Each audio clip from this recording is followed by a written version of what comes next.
selalu setia. Itulah Roh Kudus.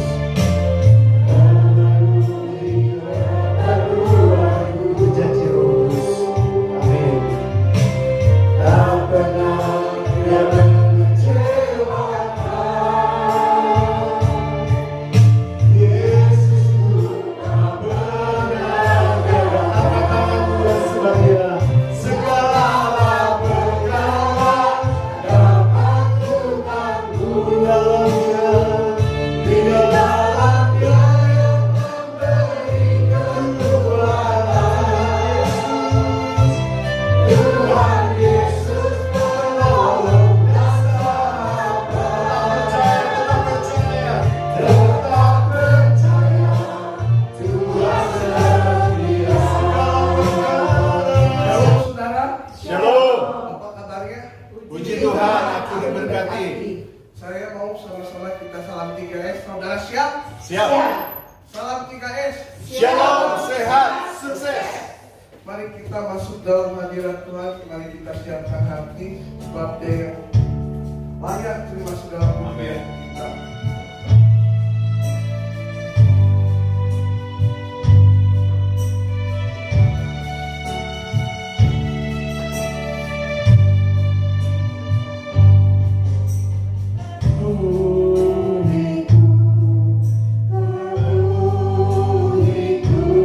Dengan hadiratmu,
Firman Tuhan hari ini berjudul Receive Power.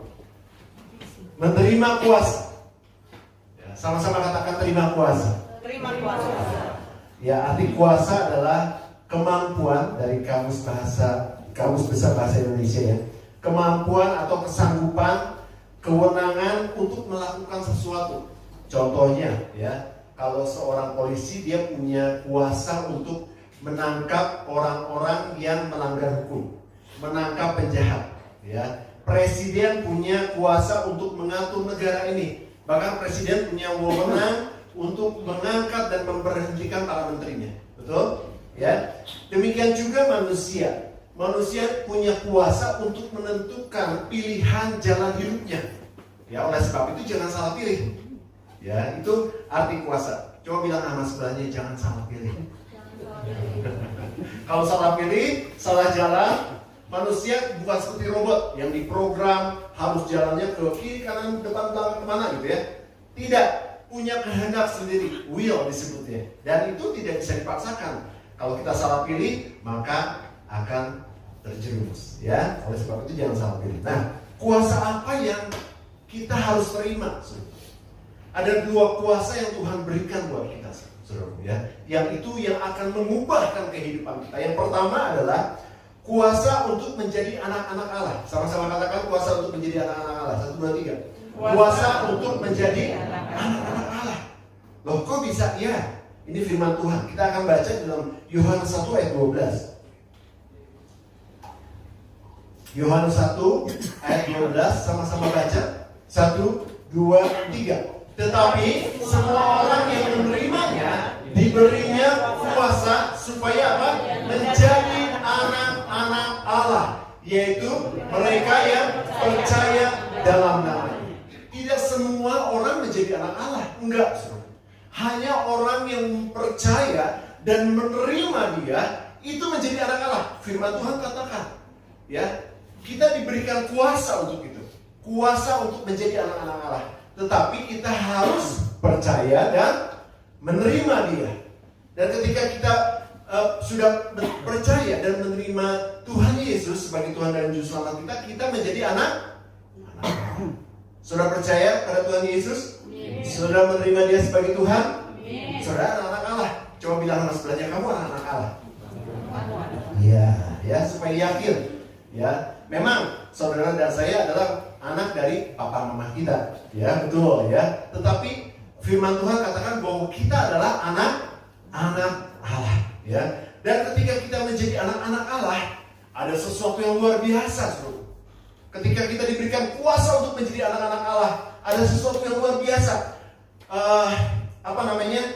Status kita berubah dari orang yang tidak dari yang bukan anak-anak Allah menjadi anak-anak Allah.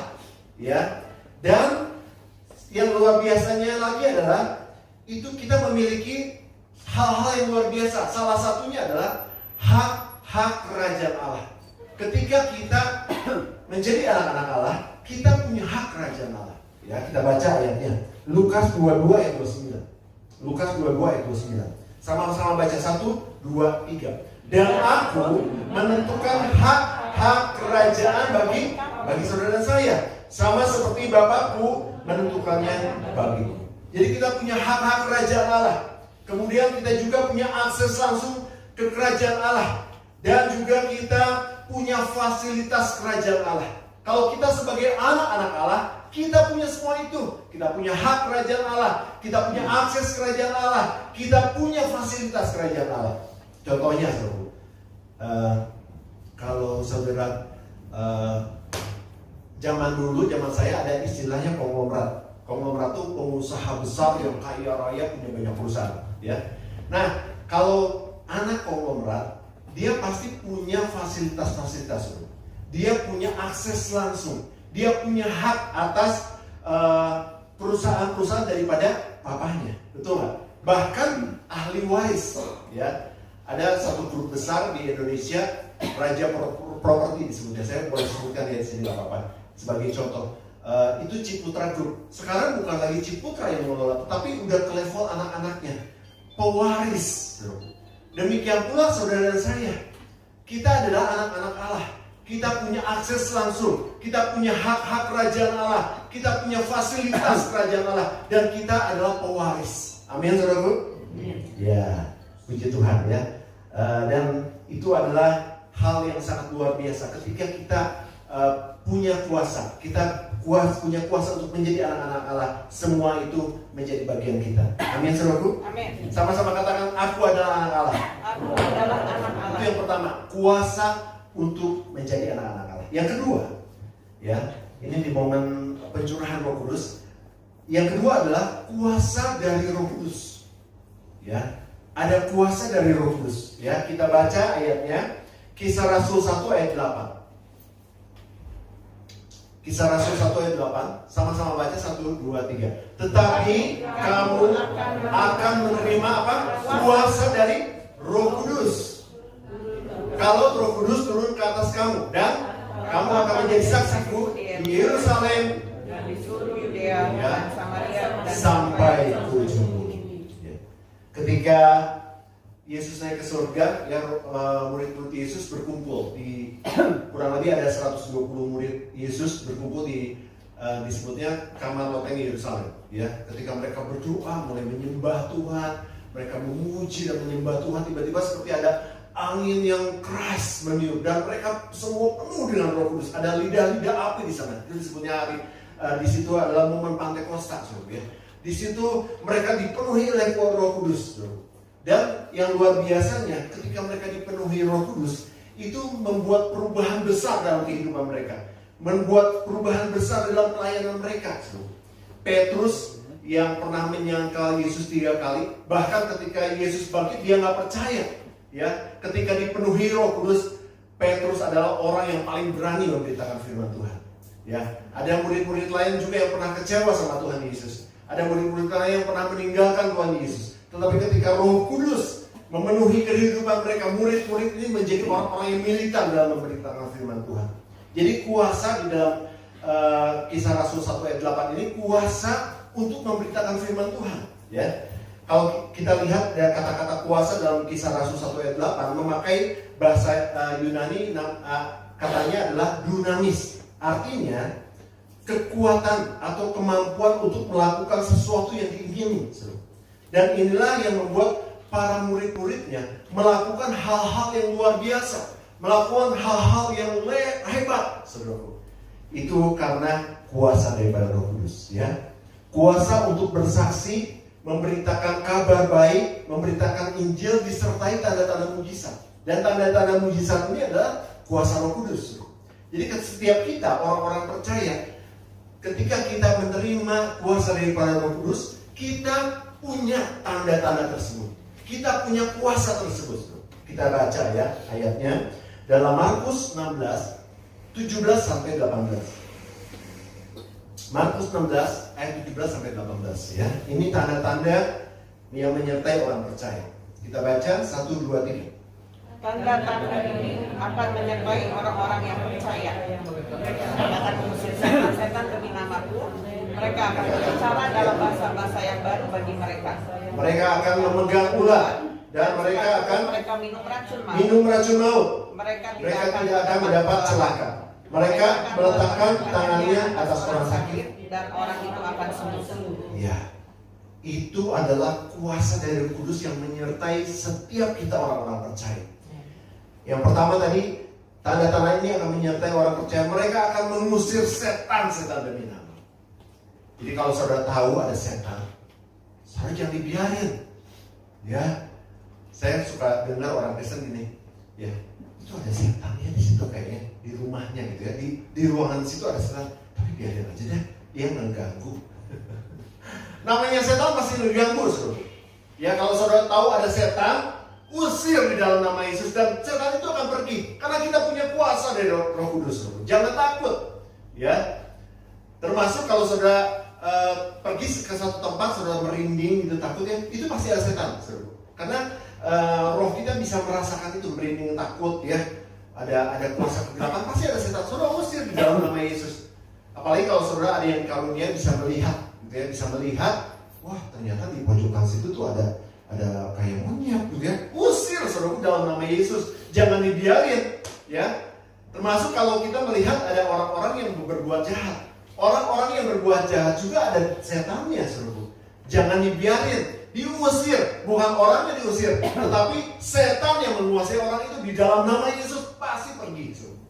Orang yang mau berbuat jahat sama kita pasti ada kuasa kegelapannya. Kita harus usir, kita harus usir dari kehidupannya, dan setan itu akan pergi. Ya, itu yang pertama. Kemudian mereka akan berbicara bahasa-bahasa yang baru bagi mereka.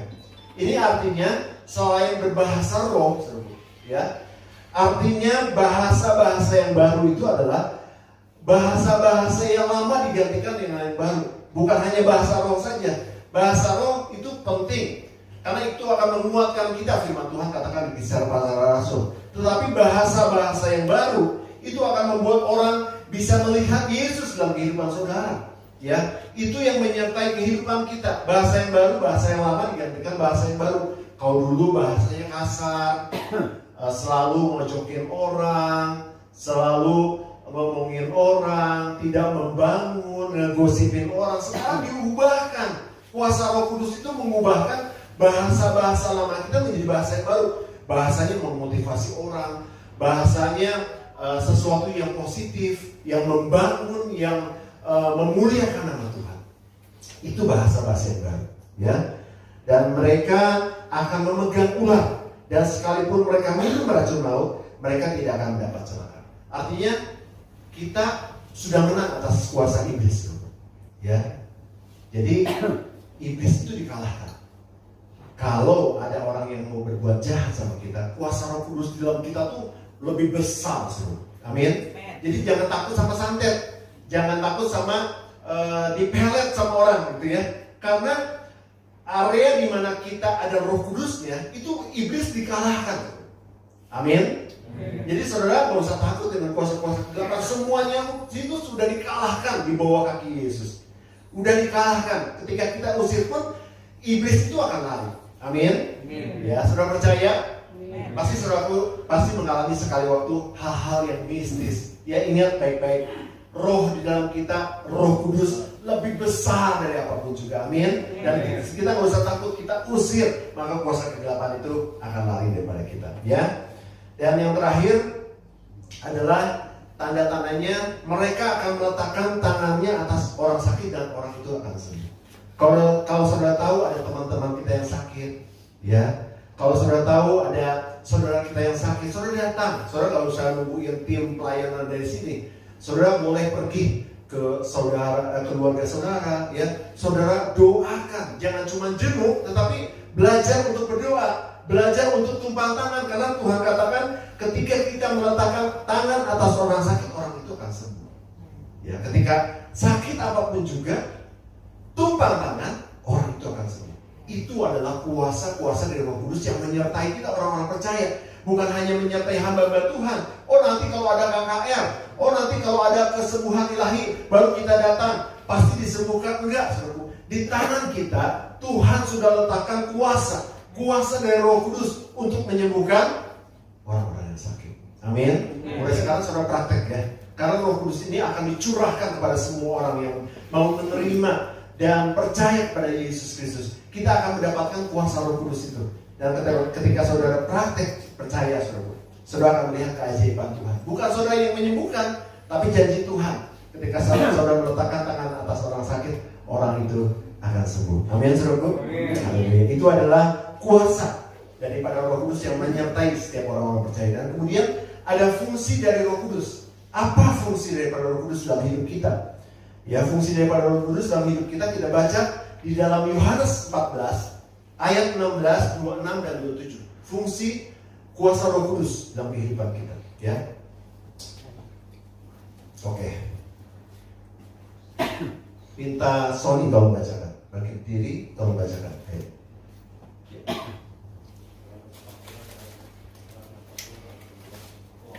Ya. Aku akan meminta kepada Bapak, terus. Ya. Seorang penolong yang lain, terus. Ya, ayat 26. Penghibur, yaitu Roh Kudus, terus. Iya. Dialah yang akan mengajar segala sesuatu. Terus mengingatkan kamu. Terus ya, 27. Ya. Ya.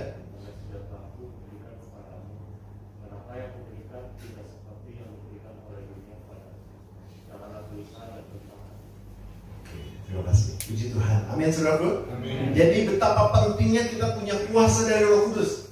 Tadi yang pertama kita menerima kuasa untuk menjadi anak-anak Allah. Yang kedua, kita menerima kuasa dari Roh Kudus. Nah, fungsi Roh Kudus dalam kehidupan kita itu betapa penting. Itu yang pertama adalah penolong. Ya. Penolong dalam kehidupan kita. Di sini dikatakan supaya Ia menyertai kamu selama-lamanya. Jadi kalau saudara butuh pertolongan, ya, saudara pasti minta tolong sama seseorang kan? Satu kali pasti dibantuin sama keluarga saudara, 2 kali dibantuin, 3 kali dibantuin, 4 kali dibantuin. Kalau saudara misalnya gini lah, butuh duit, gitu ya, 4 kali dibantuin, ke-5 kali dibantuin nggak? Kan saudara dibantuin nggak? Wow, ada yang bilang pakai bahasa modern, pakai bahasa Jerman, mual tuh enggak ya, karena manusia ada batasnya. Kita tidak menjudge saudara-saudara kita jahat ya, tapi pasti ada batasnya. Masa sehari ini dibantuin, bulan depan dibantuin juga, terus bulan depannya lagi dibantuin lagi soal duit misalnya ya, kekurangan uang, bulan depannya lagi dibantuin lagi. Nah, ya, karena manusia ada batasnya. Ketika kita minta tolong sama mungkin sahabat kita begitu baik sama kita, dia tolongin kita, tapi pasti ada batasnya, ya, betul, ada batasnya, ya. Tetapi Tuhan tidak terbatas. Di sini dikatakan penolong itu akan menyertai kamu selama-lamanya. Jadi ketika saudara membutuhkan pertolongan apapun juga, minta tolong sama Roh Kudus, minta tolong sama Tuhan, Dia akan menyertai kamu selama-lamanya. Dia tidak pernah berhenti, kemarin udah saya tolongin, kok minta tolong lagi kan Tuhan? Enggak. Walaupun udah 100 kali, 1000 kali minta tolong sama Tuhan, Tuhan akan memberikan pertolongan buat kita. Amin. Itu fungsi Roh Kudus. Makanya kita betapa pentingnya hidup kita dipenuhi Roh Kudus. Ya. Yang kedua fungsinya tadi penghibur. Roh Kudus akan memberikan penghiburan buat kita. Arti kata penghibur ini dalam bahasa aslinya dikatakan bahwa Roh Kudus itu memberikan penghiburan, memberikan kekuatan, memberikan support, memberikan dukungan dan juga ketenangan. Itu artinya menghibur. Roh Kudus akan selalu memberikan kekuatan kepada kita. Banyak masalah yang kita hadapi, tapi Roh Kudus yang memberikan kekuatan buat kita. Banyak hal yang harus kita hadapi, tetapi yang selalu support buat kita adalah Roh Kudus dan memberikan ketenangan. Banyak masalah yang membuat hidup kita nggak tenang, betul nggak sih? Tetapi Roh Kudus itu memberikan ketenangan. Kenapa? Karena Dia punya solusi. Amin. Karena Dia punya solusi buat kita. Kadang-kadang kalau kita minta tolong sama orang, minta nasihat sama orang, gak ada solusi, hanya just advice aja. Hanya kayaknya kamu harus gini deh, ya kan? Ya, tetapi Roh Kudus punya solusi. Makanya Dia memberikan ketenangan buat kita. Ya. Fungsi Roh Kudus yang ketiga adalah mengajar. Ya. Dialah yang akan mengajarkan segala sesuatu kepada kamu. Dia akan mengajarkan kepada kita bagaimana kita bisa nanti masuk ke dalam surga, menjaga kekudusan. Dia akan mengajarkan kepada kita bagaimana kita bahagia. Tapi tidak berhenti sampai di situ. Roh Kudus akan mengajarkan kita berbagai hal. Di sini dikatakan firman Tuhan tadi yang dibaca Sony, Dialah yang akan mengajarkan segala sesuatu kepada kamu. Dia akan mengajarkan segalanya, bukan hanya terbatas dalam masalah-masalah rohani, tetapi masalah-masalah jasmani, masalah bisnis saudara, pekerjaan saudara, rumah tangga saudara, apapun yang sedang saudara kerjakan, Dia akan mengajarkannya supaya membuat hidupmu berhasil. Itu fungsi Roh Kudus. Itu fungsi Roh Kudus dalam kehidupan kita. Dia akan mengajarkan berbagai hal. Jangan saudara pikir, Roh Kudus mah hidupnya dari zaman dulu, ya dia mah jadul, dia mah nggak ngerti IT. Saya mau bilang, saudara, Roh Kudus tuh tahu semua-muanya. Bahkan Dia yang mengajarkan segalanya untuk kita, saudara, ya, agar kita hidup berhasil di dalam dunia ini. Amin, saudara. Ya Tuhan. Kemudian fungsi Roh Kudus lagi itu mengingatkan kita. Artinya Kadang-kadang kan kita lupa ya, namanya juga manusia, otak kita terbatas. Kadang-kadang kita lupa tentang firman Tuhan. Ya, kadang-kadang kita merasakan ketakutan, kita merasakan gelisah, kita merasakan sendiri. Tetapi firman Tuhan diingatkan oleh Roh Kudus. Ada firman Tuhan mengatakan jangan takut, aku menyertai engkau. Ya, ketika saudara nanti menghadapi masalah-masalah di dalam kehidupan, jangan takut saudara, karena Roh Kudus akan mengingatkan saudara tentang apa? Tentang di sini dikatakan mengingatkan kamu akan semua yang telah kukatakan kepadamu. Jadi firman Tuhan yang sudah dikatakan, Roh Kudus akan mengingatkan kepada kita. Ya, pasti ya, ada yang punya pengalaman ya ketika menghadapi masalah, jalan buntu nih. Masalahnya begitu complicated sekali. Tetapi tiba-tiba ada firman Tuhan yang muncul dalam hati. Oh iya, Tuhan bilang jangan takut, aku menyertai engkau. Hilang tuh rasa takutnya. Dan tiba-tiba ada solusi daripada Roh Kudus. Ya, itu pasti kita bisa rasakan. Karena fungsi Roh Kudus mengingatkan kita tentang firman Tuhan yang merupakan kekuatan Allah. Kemudian yang terakhir, fungsi Roh Kudus adalah memberikan damai sejahtera. Damai sejahtera kutinggalkan kepadamu. Ya, banyak hal yang membuat hidup kita jadi gelisah, resah dan gelisah. Saudara pernah merasa resah? Edo pernah merasa gelisah? Nah, ya. Kalau anak muda mah biasanya nggak terlalu inilah ya, resah gelisahnya. Tapi kalau yang udah jadi orang tua, soal duit, soal masa depan, soal pergaulan anak-anak, soal rumah tangga anak-anak, apalagi yang udah punya cucu, ya, wah, complicated di sini. Kadang-kadang buat masalah kita nggak bisa tutup telinga, tutup mata ya. Kalau keluarga, kalau yang sudah menjadi ayah, apalagi kayak Pak Januar udah jadi seorang kakek ya, itu pasti masalah anak-anak, masalah cucu itu pasti nyampe juga ke opahnya. Ya, itu kadang-kadang membuat gelisah. Mau bahasa bodoh itu cucu saya, mau bodoh amat itu anak saya, gitu kan? Pasti diurusin, pasti. Aduh, kadang-kadang ada hal-hal yang membuat masalah-masalah itu membuat kita menjadi resah dan gelisah. Kalau yang belum punya anak, belum punya cucu, mungkin masalah pekerjaan, masalah pergaulan dan sebagainya, ya. Tetapi Roh Kudus itu memberikan damai sejahtera buat kita. Dia akan memberikan damai sejahtera yang tidak bisa diberikan oleh dunia ini, ya. Oleh sebab itu, fungsi Roh Kudus memberikan damai sejahtera dalam kehidupan kita. Oleh sebab itu jangan resah dan gelisah, ya, puji Tuhan. Itu adalah fungsi Roh Kudus. Dia akan menolong kita, dia akan menghibur kita, dia akan mengajar kita, mengingatkan kita, dan memberikan damai sejahtera. Nah, bagaimana menerima kuasa itu? Ya, sangat sederhana sekali. Biarkan agar Roh Kudus itu turun ke atas saudara, masuk ke dalam kehidupan saudara dengan berdoa, meminta dan membuka hati agar Roh Kudus turun dan hidup di dalam saudara. Sesederhana itu saudara. Ketika saudara berdoa, meminta kepada Tuhan, membuka hati agar Roh Kudus turun dan hidup dalam kehidupan saudara, saudara akan menerima kuasa tersebut. Ya, amin. Dan dampaknya sesuatu yang luar biasa, saudara. Ya, saudara akan mengalami perubahan hidup yang radikal. Kenapa? Karena hidup yang biasa-biasa menjadi hidup yang luar biasa. Kenapa? Karena Roh Kudus berfungsi dalam kehidupan kita, saudara. Dia akan mengerjakan perkara-perkara yang hebat. Dia akan mengerjakan perkara-perkara yang luar biasa dalam kehidupan kita. Dan saudara akan menjadi saksi Kristus. Mulai di Yerusalem, Yudea, Samaria, sampai ke ujung bumi. Amin, saudaraku. Puji Tuhan.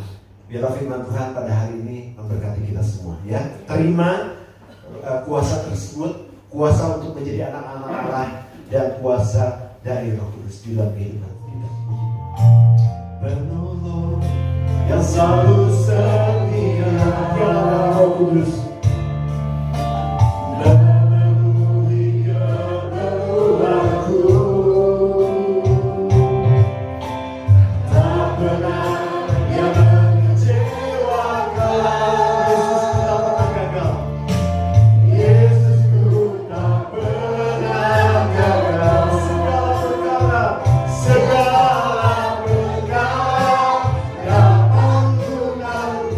Dia yang memberi kekuatan.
melihat, keluarga kami boleh melihat, sekitar kami boleh melihat ada Yesus dalam kehidupan kami, sehingga mereka semua boleh percaya kepada Tuhan Yesus melalui kehidupan kami. Terima kasih Bapa, dan biar kami semua akan menerima dari kuasa-Mu Tuhan Yesus, menerima kuasa Tuhan yang besar untuk menjadi anak-anak Allah, untuk menerima kuasa daripada Roh Kudus, sehingga perbuatan Roh Kudus nyata dalam kehidupan kami. Kami akan mengajarkan perkara-perkara yang dahsyat, yang luar biasa, dan kebesaran-Mu akan dinyatakan dalam kehidupan kami. Terima kasih Bapa. Kami berdoa untuk setiap orang yang hadir pada hari ini.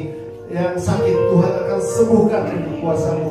Yang dalam masalah, Tuhan akan bebaskan semua masalah mereka. Berikan jalan keluar, karena Tuhan akan menunjukkannya buat kami. Kalau masih ada yang dalam kelemahan yang lain, Tuhan Yesus, Engkau akan berikan kekuatan, karena Tuhan adalah sumber kekuatan kami. Terima kasih Bapak, dan juga kami berdoa untuk teman-teman kami yang belum bisa hadir pada hari ini Bapak. Mungkin mereka dalam keadaan sakit, kelemahan ibu. Tuhan segera berikan kekuatan, kebebasan buat mereka, supaya mereka semua boleh kembali ibadah onsite di tempat ini. Terima kasih Bapak, terpujian nama-Mu dari kekal sampai kekal. Saudaraku, mari kita angkat tangan kita, siap untuk berkat Tuhan. Diberkatilah keluargamu, diberkatilah kesehatanmu, diberkatilah pekerjaan dan hasil kerjamu, dan diberkatilah orang yang mengandalkan Tuhan, yang menaruh harapannya kepada Tuhan. Sekarang saudara terimalah berkat yang besar ya Allah Bapa, cinta kasih yang sungguh luar biasa dari Tuhan kita Yesus Kristus, dan persekutuan dengan Roh Kudus menyertai hidup kita mulai pagi hari ini sampai Tuhan Yesus datang kami